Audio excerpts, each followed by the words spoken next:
Hey everyone, it's Carson. Today is going to be a little bit more informal. So let me ask you something.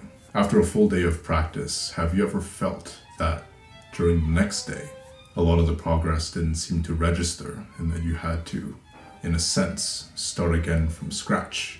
Well, for a long time, this was actually a great source of frustration for me with no easy solution in sight. So the question I've strived to answer for myself is not only how to practice more effectively so that things actually stick, but also how to make most efficient use of whatever practice time I have, especially if it's only limited practice time, or even if I just want to make more time for other things during the day as well.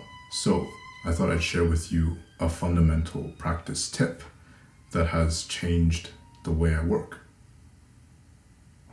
Don't watch Netflix while practicing. No, that's not the tip. I'm kidding, of course. I'm only talking to myself. But what is it actually? So the tip is to practice with the mindset of a performance. That means that every note you play in practice, from the moment you open the case to the moment you close it, is treated as significant and consequential, whether you're working slow, working basic exercises, or just running through a passage up to speed. It's all the same. So there's 3 key points to this tip that I'm going to break down. The first is try not to doodle. That includes anything you don't realize you're playing at that moment, anything you play half-heartedly or too casually, even something as small as, those surplus notes before starting a passage just to check intonation.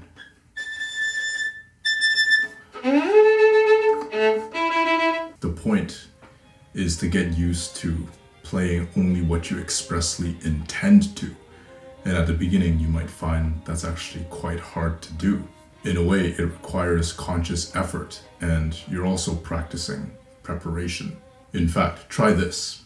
Before you start playing anything, just pause here for a bit. Think about what you're about to do, let the suspense build a little.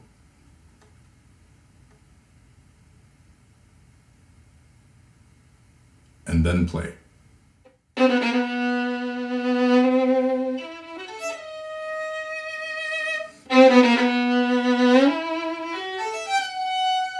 And so on. Oftentimes I actually catch myself doodling impulsively like this.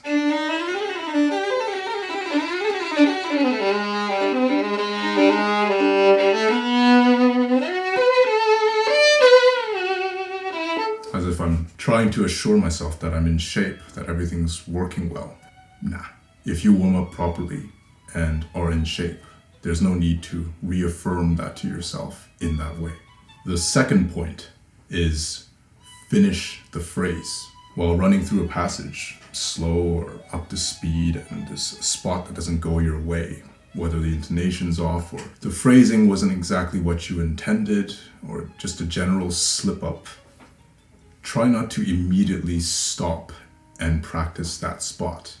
Instead, finish the rest of the phrase, at least, or even better, go on for longer and finish the whole section. Then you can go back and work on whatever spots need to be worked on. The idea behind this is to get used to thinking in the bigger picture, in working in bigger arcs, also to hone the mental focus and physical feeling needed to execute whichever particular section as if performing. This idea has actually appeared several times in my Art of Etude series, so I'll put the link up in case you're interested and haven't seen it yet. And finally, the third point. This one actually might sound simple or even cliche, but I mean it. Put your heart into practice. Even when working technically, I would never remove the music from the notes, so to speak. And even when breaking down a particular passage and working slowly, I would always keep the expression and phrasing for that passage in mind. This point actually goes to the heart of it all for me, since from the very beginning, when I was very young, I never liked practicing because I treated it like a chore, like something just to get out of the way before moving on to more fun things. Ideally, however, now I'd rather think of practice as an escape, as something intensely private and personal that takes me somewhere else away from here. Just like how the span of 30 or 40 or so minutes that you spend on stage while performing a concerto, at least for me, pushes away everyday worries and allows me to be most vulnerable.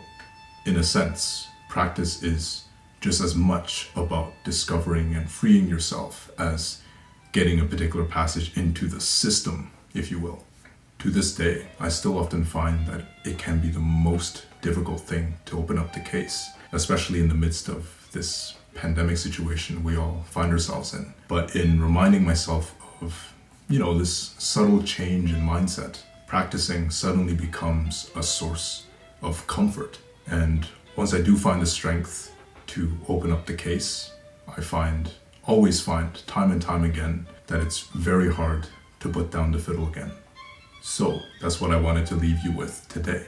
If you found this video helpful in any way, I'd appreciate it if you gave it a like and subscribe, and let me know down in the comments below what practice means to you. See you next time.